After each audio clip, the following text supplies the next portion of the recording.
morning students. Today we will discuss about algae, its type according to color and types of life cycle. Algae, you know that it is an aquatic organism. It is filamentous and reproduced by asexual reproduction. It is of various color. First one is red algae. Rhodophyta group is known as red algae due to presence of a chemical R-phycoerythrin. It has 500 species all over the world and it is mostly marine. It is used as food and the most important product obtained from it is agar-agar, which is used as food as well as used in medicine and cosmetic. Next one is your brown algae. The group of Phaeophyta is called brown algae due to presence of fucoxanthin. It is brown in color. It is also marine and the product obtained from this is alginic acid, which is used in various chemicals. Next one is your green algae. Green algae is green due to presence of chlorophyll A and B, means maximum इनमें क्या present होता है chlorophyll A और B, और ये mostly fresh water में पाई जाती है. इसे एज अ फूड भी यूज़ किया जाता है. और जो क्लोरेला है वो एक स्पेशल टाइप ऑफ एल्गी है जिसे स्पेस रिसर्च में जो साइंटिस्ट है वो एज अ फूड यूज़ करते हैं और ये रिच सोर्स है प्रोटीन का. Now types of life cycle. First one is haplontic life cycle. In this type, the main plant body is gametophyte and bear haploid gametes in the gametangium. The gamete fuse to form zygote, which is the only diploid stage present in this type of life cycle. These zygote that undergo meiosis and produce number of spores or haploid gametes. This one is the haplontic phase in which the gametophyte is present, which undergo gametogenesis, means gamete formation occur here. Two type of gamete are produced which undergo fusions. In game means fusion, produce zygote which is diploid. This zygote is undergo meiosis and produce number of spores. This one is the haplontic life cycle. Next one is the diplontic life cycle. In this gametophytic phase is very small or diploid phase is too large. First the gamete is produced which undergo fusion, produce zygote. Zygote produce sporophyte which is also diploid, means 2n. It undergo meiosis and then produce number of spores or haploid gamete. And the next one is haplodiplontic, means इसमें दोनों phases हैं, haploid भी है और diploid भी है. Haploid कब होगा? जब gametogenesis होगी, means gamete formation होगा, वो fusion करेंगे, zygote बनाएंगे. zygote से diploid sporophyte बनेगा जो meiosis करेगा और number of spores produce करेगा. So this half cycle is haploid and this one is diploid. So it is known as haplodiplontic life cycle. Then we have a small term before starting the kingdom Animalia. Body symmetry means उनकी body का बनावट कैसी है, वो क्या कहलाती है? Body symmetry. It may be of two type, radial and bilateral. Radial में क्या होता है? देखो, अगर हम किसी भी ऑर्गेनिज्म को उसकी एक्सिस से काटेंगे तो आपको दो मिरर इमेज दिखाई देंगी उसकी, तो वो क्या कहलाता है? Radial symmetry. बायलेटरल में क्या है? Organism can be divide into two equal halves in only one plane. सिर्फ एक प्लेन से जब आप काटोगे तो आपको वो डिवाइड होके टू इक्वल पार्ट्स में मिलेगा और वो दोनों भी क्या होंगी? आपस में मिरर इमेज होंगी, तो वो क्या कहलाता है? Bilateral symmetry. देन आता है बॉडी कैविटी. बॉडी कैविटी का मतलब स्पेस है. बॉडी के अंदर जो स्पेस है उसे बोलते हैं body cavity. It is a fluid filled cavity present inside the body. It is of three type, acoelomate, coelomate and pseudocoelomate. Acoelomate वो होते हैं जिनके अंदर बॉडी कैविटी प्रेजेंट नहीं होती. सारा जो स्पेस है, तीन जर्म लेयर होती है जो ये बॉडी कैविटी बनाती है, एक्टोडर्म, मेसोडर्म और एंडोडर्म. इसमें जो मेसोडर्म है वो सारा स्पेस अपने आप कवर कर लेती है, यानी कोई खाली स्पेस नहीं बचता जिसके अंदर कोई फ्लूइड भरा हो, इसलिए हम इन्हें क्या बोलते हैं? एसिलोमेट. सिलोमेट वो होते हैं जिनके अंदर एक प्रॉपर बॉडी कैविटी होती है, यानी ट्रू बॉडी कैविटी होती है, जिनके अंदर तीनों जर्म लेयर प्रेजेंट होंगी, एक्टोडर्म, मेसोडर्म और endoderm. And pseudocoelomate are those organism in which ectoderm and endoderm is present but mesoderm is present in small patches at some places. So all these are about the three type of body cavity and two type of symmetry. Next, we will start the kingdom Animalia, and the first phylum is Porifera. Porifera, as the name indicates, it is the pore-bearing animal. Pori means pore-bearing animal. These include mostly soft body animals such as your sponge, which are present in aquatic body. These are mostly marine or maybe in fresh water like Spongilla. They are sedentary in nature, means अपने आप को surface पे attach करके रखते हैं. इनके जो body होती है उस पर बहुत सारे स्मॉल होल लाइक स्ट्रक्चर्स होते हैं जिन्हें बोलते हैं ओस्टिया, और एक बड़ी ओपनिंग होती है ऊपर की साइड, उसे बोलते हैं ओस्कुलम, जिसके थ्रू ये जो एक्सचेंज है वाटर का और फूड का वो सब प्रोसेस करते हैं. Then it is the only cellular level of organisation shown in this type of organism. Digestion intracellular है, और जो इनकी कोलर फॉर्मिंग सेल है उन्हें कोएनोसाइट्स बोलते हैं. रेस्पिरेशन बॉडी सरफेस से ही होगा डिफ्यूजन के through, and mode of reproduction is asexual and sometimes sexual with the formation of gamules. इनमें सबसे ज़्यादा पावर ऑफ रीजनरेशन होती है, मीन्स कोई भी इनका पार्ट अगर टूट जाए तो वे दोबारा से रीजनरेट कर सकते हैं. All the sponge are present in this group such as your spongilla, euspongio, euspongia, euplectella, all are comes under this type of phylum. Then the next one is your Coelenterata. Coelenterata are those organism which has hollow body. अंदर से मतलब उनकी जो body होगी वो खाली होगी. These are mostly aquatic and marine such as your Hydra. It may be solitary means single भी हो सकते हैं. Multicellular होते हैं और finger like projections present होते हैं इनकी बॉडी पे जिन्हें tentacles बोलते हैं. इसकी वजह से ये डिफेंस मैकेनिज्म शो करते हैं. यानी टेंटिकल्स का यूज़ किया है डिफेंस मैकेनिज्म शो कराना. रेस्पिरेशन बॉडी सरफेस से ही होता है और asexual reproduction by budding. Then the next one is your platyhelminthes. These are mostly flatworm. These are free living, may be found in fresh water as well as marine water. Respiration by body surface and excretion के लिए इन्हें special type of cell होती है जिन्हें flame cell या protonephridia बोलते हैं. Digestive track अगर हम देखें तो उसमें माउथ प्रेजेंट होता है लेकिन एनस एब्सेंट होता है, और इनके अंदर सकर्स प्रेजेंट होते हैं जिसकी वजह से ये जो अपना फूड है या अपनी बॉडी को किसी होस्ट के ऊपर अटैच कर सकते हैं.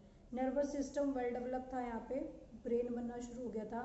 सर्कुलेटरी सिस्टम अंडर डेवलप है, और रिप्रोडक्शन अगर देखें तो ये हर्मेफ्रोडाइट है, यानी दोनों सेक्स एक ही ऑर्गेनिज्म के अंदर प्रेजेंट होते हैं. And most common example is planaria. Next one is नीमाटोडा. इसे एस्के हेलमेंथीज भी बोलते हैं. इनमें मोस्टली राउंड वॉर्म आते हैं और ये पैरासाइट है और फ्री लिविंग है. बॉडी जो है इनकी बाहर से टफ होती है, सीलिया एब्सेंट होते हैं इनमें. डाइजेस्टिव सिस्टम कंप्लीट है, माउथ है, एनस भी है. रेस्पिरेशन और सर्कुलेटरी सिस्टम एब्सेंट है. सेक्स सेपरेट है, means these are unisexual. Next one is your annelida. Annelida, these are those organism which has segmented body. These are mostly found in every places. soil में भी मिलते हैं, fresh water में भी मिलेंगे, sea में भी मिलेंगे, और इनमें से कुछ एज अ पैरासाइट भी बिहेव करते हैं सच एज योर लीच. ये ट्रिप्लोप्लास्टिक है. ट्रू बॉडी कैविटी प्रेजेंट है इनके अंदर. बॉडी सेगमेंटेड है. Blood closed vascular system present है, ब्लड प्रेजेंट है और रेड कलर का है due to presence of haemoglobin. But RBC इनके अंदर एब्सेंट होती है. एक्सक्रीशन जो होगा वो नेफ्रीडिया से होगा. रेस्पिरेशन या तो गिल से होगा, कुछ केसेस में बॉडी सरफेस से भी होता है मॉइस्ट स्किन के थ्रू. लोकोमोशन के लिए इनके अंदर स्पेशल स्ट्रक्चर्स प्रेजेंट होते हैं, हेड लाइक स्ट्रक्चर, जिन्हें पैरापोडिया बोलते हैं. सेक्सुअल रिप्रोडक्शन अगर हम देखें तो ये कुछ केसेस में यूनिसेक्सुअल भी हैं और कुछ इनमें से बायसेक्सुअल या हर्मेफ्रोडाइट भी होते हैं. Next one is arthropoda. Arthropoda में वो ऑर्गेनिज्म आते हैं जिनके जॉइंटेड लेग्स प्रेजेंट होते हैं, और ये लार्जेस्ट फाइलम है आपके किंगडम का, और इसमें अबाउट 90,000 स्पीसीज प्रेजेंट है. इसमें मोस्टली इंसेक्ट आते हैं आपके. ये टेरेस्ट्रियल भी होते हैं, कुछ फ्रेश वाटर में भी होते हैं, कुछ मैराइन वाटर में भी प्रेजेंट होते हैं, कुछ पैरासाइट की तरह भी बिहेव करते हैं. और इनकी बॉडी 3 पार्ट्स में डिवाइड होती है, हेड, थोरेक्स और एब्डोमेन. इनकी जो बाहर की लेयर है कुछ केसेस में वो चिटिन की बनी होती है, और इनकी जो बॉडी कैविटी है उसे हीमोसील बोलते हैं. माउथ प्रेजेंट है फीडिंग के लिए, टीथ टाइप स्ट्रक्चर्स प्रेजेंट हैं शकिंग, बाइटिंग, पर्चिंग के लिए। कंप्लीट एलिमेंट्री कैनाल है। रेस्पिरेशन कुछ केस में गिल्स के थ्रू होता है, कुछ में ट्रेकिया के थ्रू जैसे कॉकरोच, और कुछ में बुक लंग्स के थ्रू जैसे कि स्कॉर्पियन। और इनमें कंपाउंड आई प्रेजेंट थी। एक्सक्रीशन होता है स्पेशल स्ट्रक्चर से जिन्हें बोलते हैं मालफिजियन ट्यूब्यूल्स। और सेक्स इनमें सेपरेट है, sex are separate. Fertilisation in internal and these are oviparous, means ये अंडे देते हैं। All the insects such as your butterfly, housefly, cockroach all comes under this type of group. Next one is your mollusca. These are soft body animal. It is the second largest phylum. इनकी जो body cavity है उसे हिमोसील बोलते हैं, और इनकी body के बाहर एक प्रोटेक्टिव कवरिंग बनी होती है जिससे किस चीज़ की बनी होती है, कैल्शियम कार्बोनेट की, यानी बाहर से हार्ड होती है और अंदर उनके एक सॉफ्ट सा एनिमल प्रेजेंट होता है। एलिमेंट्री कैनाल कंप्लीट है। लोकोमोशन मस्कुलर फुट के थ्रू होता है। रेस्पिरेशन थ्रू या तो स्किन से होगा या लंग्स से होगा। सर्कुलेशन ओपन है, यानी सर्कुलेटरी सिस्टम ओपन है। एक्सक्रीशन मेटानेफ्रीडिया के थ्रू होगा या किडनी के थ्रू होगा।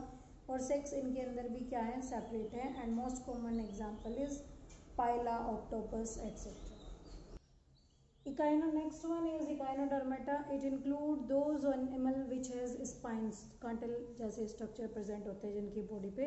ये मोस्टली मेराइन होते हैं, ग्रेगेरियस होते हैं यानी ग्रुप में रह सकते हैं, कुछ पेलेगिक होते हैं यानी फ्री स्विमिंग करते हैं वाटर के ऊपर, कुछ बेंथिक होते हैं यानी कि बॉटम ड्वेलर्स होते हैं, बॉटम में रहते हैं पानी के, कुछ सेसाइल होते हैं यानी कि अपने आप को सबस्ट्रेटम पे अटैच करके रखते हैं।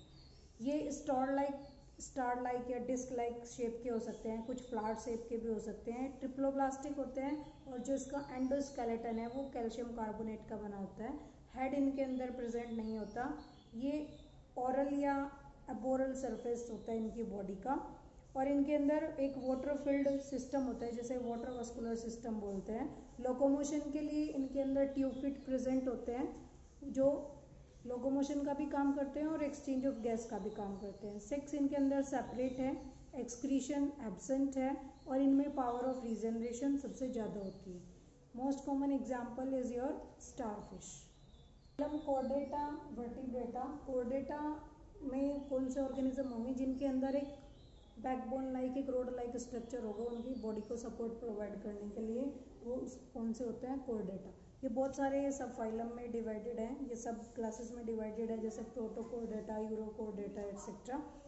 The next one is your vertebrata. Vertebrata में क्या होंगे, वो ऑर्गेनिज्म होंगे जिनमें बायलेटरल सिमेट्री होगी, ट्रिप्लोब्लास्टिक होंगे और सेगमेंटेड बॉडी होगी। इनमें टिश्यू और ऑर्गन लेवल ऑफ ऑर्गेनाइजेशन सबसे ज़्यादा होता है, और इनके अंदर जो नोटोकोड है वो रिप्लेस हो जाती है एक वर्टिब्रल कॉलम से, यानी एक बैकबोन लाइक स्ट्रक्चर से। Next one is your Pisces. Pisces में क्या आती हैं, जो भी जितनी भी आपकी फिश हैं वो सारी पाइसेस के अंदर आती हैं। इनकी जो बॉडी होती है वो स्ट्रीमलाइंड होती है, वाटर में रहती हैं, कुछ फ्रेश वाटर की होती हैं, कुछ मेराइन वाटर की होती हैं। 2 चैम्बर्ड हार्ट प्रेजेंट होता है इनके अंदर, और ये एग ले करती है यानी ओविपेरस होती है। अब ये दो टाइप की हैं, एक होती है बोनी फिश, एक होती है कार्टिलेजिनस फिश। जो आपकी बोनी फिश होती है उन्हें ओस्टियोसाइट्स बोलते हैं, और जो कार्टिलेजिनस फिश होती है उन्हें कोंड्रोसाइट्स बोलते हैं। Now features of bony fish, these are present in fresh water and sea water. 4 pair of gill slits present होते हैं इनके अंदर। एयर ब्लैडर प्रेजेंट है जो इन्हें पानी में तैरने में हेल्प करते हैं, यानी एक बैलेंसिंग प्रोवाइड करता है। एग ले करती है, ये फर्टिलाइजेशन एक्सटर्नल है, और ये अमोनिया सिक्रीट करती है। देन कार्टिलेजिनस फिश, इन्हें कॉन्ड्रोसाइट्स भी बोलते हैं, ये मोस्टली मेराइन होती हैं, और जो इनका एंडोस्केलेटन है वो कार्टिलेज का बना होता है। जो एक्सोस्केलेटन है वो पेलागोइड स्केल्स का बना होता है, उनमें 5 to 7 पेयर ऑफ गिल्स होते हैं, और गिल्स के ऊपर जो कवरिंग होती है यानी जो ओपरकुलम होता है वो नहीं है इनके अंदर। लोकोमोशन फिन के थ्रू होता है, इनमें भी 2 चैम्बर्ड हार्ट है, well developed sense of smell है इनके अंदर, और ये यूरिया सिक्रीट करती है। Then the next one is your amphibia. Amphibia features, these may be in water animal or land animal, and water is necessary for complete their life cycle. Eyes के ऊपर एक कवरिंग प्रेजेंट होती है जिसे nictitating membrane बोलते हैं। Respiration या तो गिल से होगा या स्किन से या लंग से। जो हार्ट है इनके अंदर वो 3 चैम्बर्ड होता है, यानी 2 यूरिकल और 1 वेंट्रिकल प्रेजेंट होगा। सेक्स सेपरेट है, फर्टिलाइजेशन एक्सटर्नल है, और ये मेटामॉर्फोसिस शो करते हैं, यानी एडल्ट बनने की जो प्रोसेस है लार्वा से या टेडपोल से वो। And these are cold blooded animal, जितने भी आपके फ्रॉग हैं, सेलेमेंडर हैं, चैमिलियन है, वो सब इस ग्रुप में आते हैं। Next one is reptilia. इसमें कौन से ऑर्गेनिज्म आएंगे? जो रेंग के चलते हैं। रेप्टिलिया ये मोस्टली टेरेस्ट्रियल होते हैं, कोल्ड ब्लडेड है, बॉडी जो है इनकी वो कवर्ड होती है स्केल्स के थ्रू, एंड टीथ प्रेजेंट होते हैं कुछ केसेस में, और कुछ केस में ऐसे ये पॉइजनस केमिकल सिक्रीट करने का काम भी करते हैं। रेस्पिरेशन लंग्स के थ्रू होता है। हार्ट जो है इनका वो 4 चैम्बर्ड है। These are also show fertilization which is internal and lay egg. They may be carnivorous, insectivorous, etc. All the type of snake, lizard are comes under this type of group. Next one is your aves. Aves में जितने भी आपकी birds हैं, peacock है, pigeon है, कुछ कोई भी bird है, वो सारे किसमें आते हैं? aves के अंदर। ये warm blooded animal होते हैं। इनका जो exoskeleton है वो feathers का बना होता है, पंखों का बना होता है। बॉडी जो है इनकी हेड, नेक, ट्रंक और टेल में डिवाइड होती है, और इनके जो बोन है अंदर से वो खाली होती है, उसे बोलते हैं न्यूमेटिक बोन। और इनमें साउंड प्रोड्यूस करने के लिए एक स्पेशल टाइप का स्ट्रक्चर प्रेजेंट होता है, उसे बोलते हैं सैरिंग्स। वेल डेवलप्ड लंग्स प्रेजेंट है, यानी जो रेस्पिरेशन होगा इनके अंदर वो लंग्स के थ्रू होगा। हार्ट 4 चैम्बर्ड है, और ये यूरिक एसिड सिक्रीट करती हैं, तो इन्हें इसलिए यूरिकोटैलिक बोलते हैं। सेक्स जो है इनमें वो सेपरेट है, फर्टिलाइजेशन इंटरनल है, और ये भी कैसी हैं? ओवीपेरस है, और इनके अंदर पेरेंटल केयर देखी जाती है। And the last one is your mammals. Mammals में जितने भी आपके ऑर्गेनिज्म हैं, living organism, human being, your animal, all comes under mammals. ये मोस्ट एडवांस हैं, वार्म ब्लडेड हैं, बॉडी कवर्ड है हेयर से, और स्वेट ग्लैंड प्रेजेंट होती है इनके अंदर। इनमें भी जो रेस्पिरेशन है वो लंग्स के थ्रू होगा। हार्ट 4 चैम्बर्ड है, excretion through kidney, sex separate है, फर्टिलाइजेशन इंटरनल है, और ये विविपेरस है, यानी ये बच्चे देते हैं, और इनमें जो मेमरी ग्लैंड्स हैं वो प्रेजेंट होती हैं बच्चों को फीड कराने के लिए। जितने भी आपके एनिमल्स हैं, kangaroo, rat, rabbit, dog, human being, monkey, all these comes under this phylum. So this one is all about the unit 1. Here we have completed all type of phylum, all type of your plants phylum as well as animal phylum. So this one is all about your unit 1. Then we will start unit 2, morphology of flowering plant. Thank you.